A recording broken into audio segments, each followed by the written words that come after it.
देखो, यूं पहली अपा पार्टनरशिप पहलो पार्ट बिग बारे में बेसिक जानकारी और पार्टनरशिप क्या है और इसकी नेचर ये पढ़ी।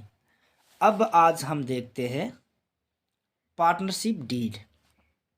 ठीक है, पार्टनरशिप डीड क्या होती है। देखो, partnership comes into existence as a result of the agreement among the partners। इसका मतलब ये हुआ कि पार्टनरशिप कब होती है, जब पार्टनरों के बीच में कोई एग्रीमेंट होता है, समझौता, अनुबंध होता है, चाहे वो लिखित में हो या मौखिक में हो। जब तक उनके बीच में कोई अनुबंध एग्रीमेंट नहीं होगा तब तक पार्टनरशिप शुरू नहीं होती है। Agreement can be either oral और रिटन, यानी एग्रीमेंट जो है वो मौखिक भी हो सकता है और रिटन भी हो सकता है। ठीक है, लिखित में हो सकता है, मौखिक हो सकता है। The partnership act does not require that the agreement must be in writing। मतलब पार्टनरशिप एक्ट 1932 के अनुसार ये ज़रूरी नहीं है कि एग्रीमेंट जो हो वो लिखित में हो। ठीक है, ये ज़रूरी नहीं है। But whether it is in writing the document which contains terms of the agreement is called. यानी लेकिन जब ये लिखित में होगा तो वो डॉक्यूमेंट जिनमें ये सारी बातें लिखी हुई होगी, ऐसा डॉक्यूमेंट जिसमें आप ये सारी बातें लिखोगे, तो उस डॉक्यूमेंट को बोलते हैं पार्टनरशिप डीड। ठीक है ना, मतलब एग्रीमेंट जो होगा अगर लिखित है तो वो किसी कागज़ पे होगा, तो उस कागज़ को हम पार्टनरशिप डीड बोलेंगे। ठीक है, इट जनरली कंटेन्स, इसमें जनरली क्या शामिल होता है, देखो, details about all the aspect affecting the relation between the partner. यानी वो सारी बातें जो पार्टनरों के बीच में रिलेशन को, संबंध को इफेक्ट करे, प्रभावित करे, वो सारी बातें, वो सारी डिटेल इसमें लिखी हुई होती है। Including the objective of business. ठीक है, आप बिजनेस कर रहे हो, जो धंधा कर रहे हो, किस चीज़ का धंधा कर रहे हो, आपके बिजनेस का उद्देश्य क्या है, वो भी उसमें होता है। पार्टनरशिप डीड में ये भी लिखा होता है। Contribution of capital by each partner, प्रत्येक पार्टनर पूंजी के रूप में कितनी कितनी राशि फर्म में लगाएगा, वो भी उसमें लिखा हुआ होता है। ठीक है, ratio in which the profits and losses will be shared by the partners. लाभ और हानि को आप किस अनुपात में बांटोगे, ये भी इसमें लिखा हुआ होता है। एंड एंटाइटलमेंट ऑफ पार्टनर्स, इसके अलावा उसमें यह भी लिखा होता है कि अगर कोई पार्टनर पूंजी पर ब्याज, या आपने पूंजी मतलब पार्टनरों के द्वारा जो पूंजी लगाई गई है उस पर ब्याज है तो वो कितना दोगे, अगर ब्याज दे रहे हो आप तो कितना दोगे। अगर पार्टनर ने लोन दिया है फर्म को तो उस पर जो ब्याज मिलेगा तो उसका प्रावधान कितना दोगे, वो भी पार्टनरशिप डीड में लिखा हुआ होता है। The clauses of partnership deed can be altered, मतलब पार्टनरशिप डीड के उन चीज़ों को आप चेंज भी कर सकते हो। कैसे? With the consent of all partner, यानी सारे पार्टनरों की सहमति से। अगर आपकी पार्टनरशिप डीड में आप कुछ बदलाव करना चाहते हो तो सारे पार्टनरों की सहमति से किया जा सकता है। The deed should be properly draft, यानी जो आप पार्टनरशिप डीड बनाते हो वो प्रॉपर तरीके से एक ड्राफ्टिंग सिस्टम में होना चाहिए। ठीक है, prepared as per the provision of the Stamp Act, यानी स्टाम्प अधिनियम के प्रोविजन के अनुसार ड्राफ्टिंग होना चाहिए, बना हुआ होना चाहिए। And preferably registered with the registrar of firms, यानी जो फर्में होती है, पार्टनरशिप की जो फर्में होती हैं उनका जो सरकार का रजिस्ट्रार होता है, उन फर्मों का सरकार द्वारा नियुक्त रजिस्ट्रार होता है, उससे उसको पार्टनरशिप डीड को सत्यापित रजिस्ट्रेशन करवा लेना चाहिए। तो ये था पार्टनरशिप डीड। अब है डिफाइन पार्टनरशिप। पार्टनरशिप की परिभाषा लिखो या पार्टनरशिप को डिफाइन करो। देखो,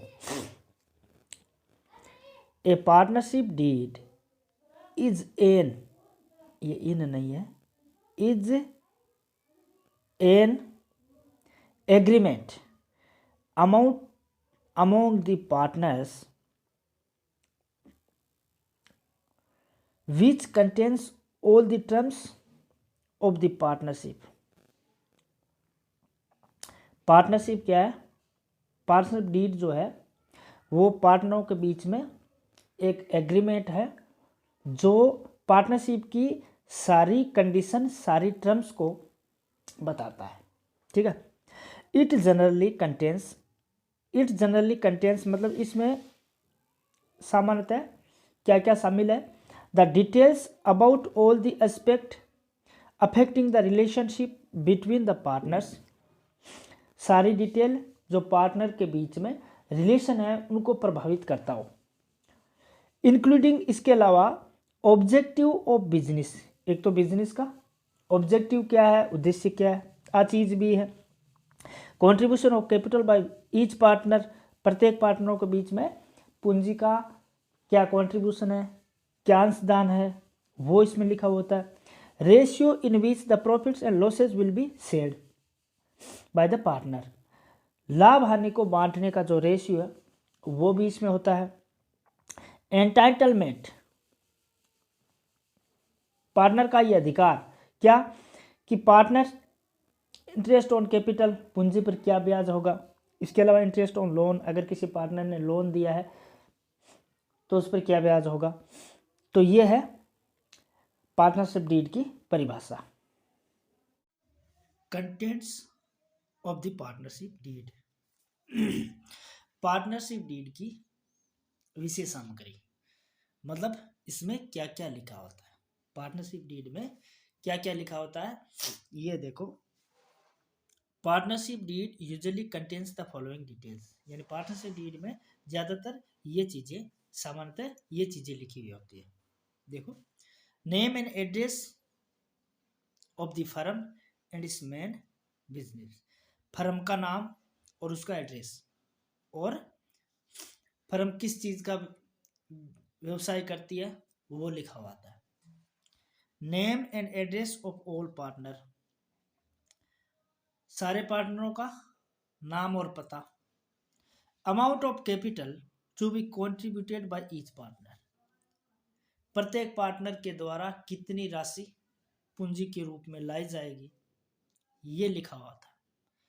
accounting period of the firm, firm का अकाउंटिंग पीरियड ये लिखा हुआ होता है।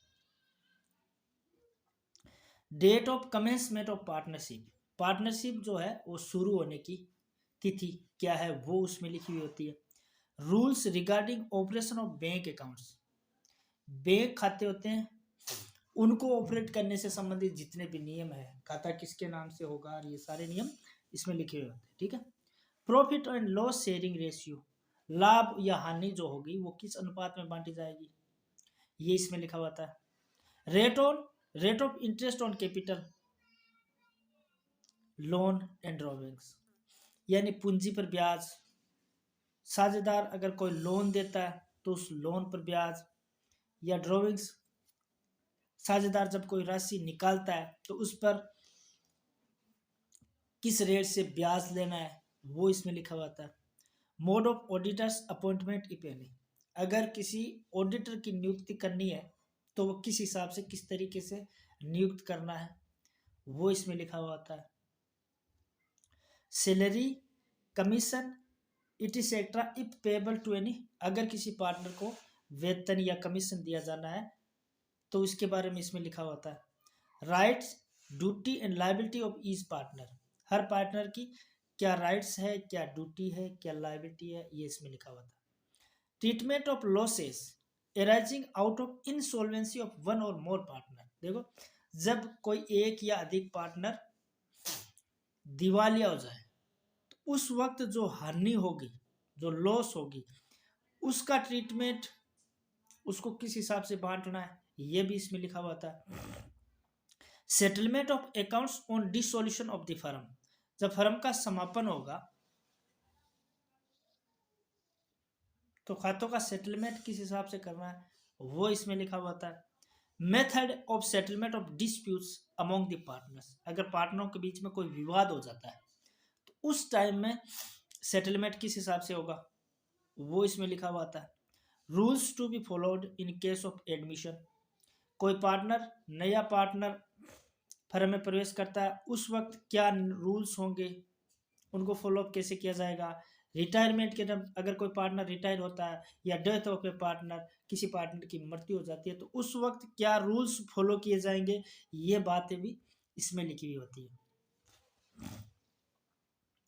Any other matter relating to conduct of, और भी कोई मैटर जो बिजनेस में काम आए वो सारी बातें इसमें लिखी हुई होती है, ठीक है।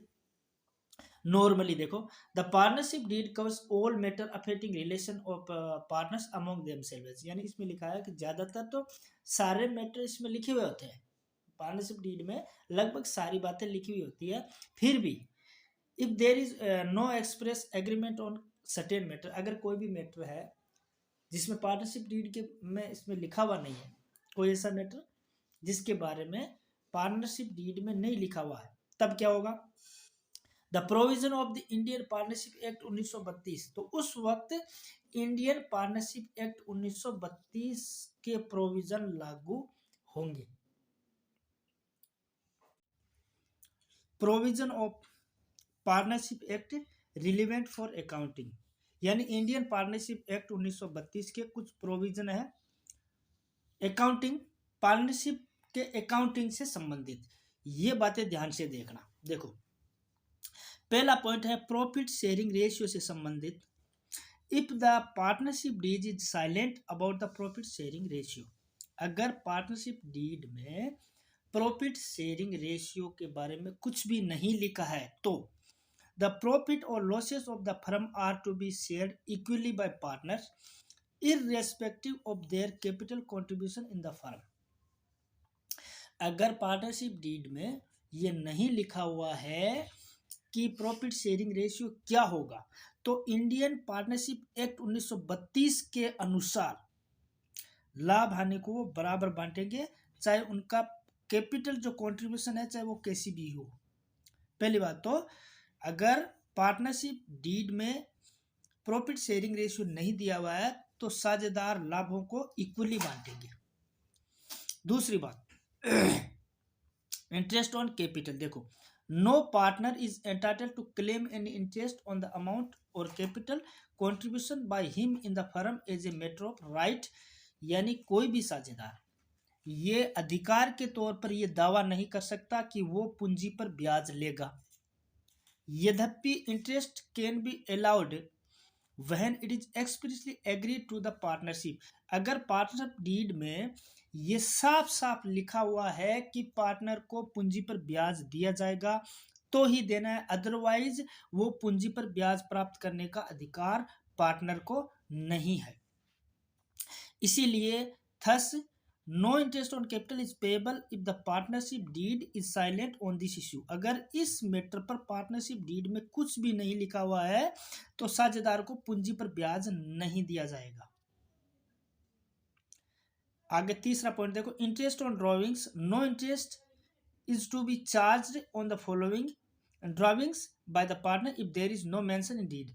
इसी तरह अगर पार्टनरशिप डीड में इंटरेस्ट ऑन ड्रॉविंग के बारे में नहीं लिखा हुआ है तो साझेदार को ड्रॉविंग्स पर ब्याज नहीं देना पड़ेगा। चौथा पॉइंट है interest on loan, if any partner has advance loan to the firm for the purpose of business he shall be entitled to get an interest on the loan amount at the rate of 6%। अगर किसी साझेदार ने firm में loan के रूप में कुछ राशि दी है तो उस पर उसको 6% की दर से ब्याज दिया जाएगा। अगर पार्टनरशिप डीड में कुछ भी नहीं लिखा हुआ है तो, अगर पार्टनरशिप डीड में अलग से कोई रेट मेंशन है तो उस हिसाब से, अगर उसमें कुछ भी नहीं लिखा हुआ है तो उस पर 6% की दर से ब्याज दिया जाएगा। रेमुनरेशन फॉर फर्म्स वर्क, देखो no partner is entitled to get salary और other remuneration for taking part in the conduct of the business of the firm unless there is a provision same in the partnership deed.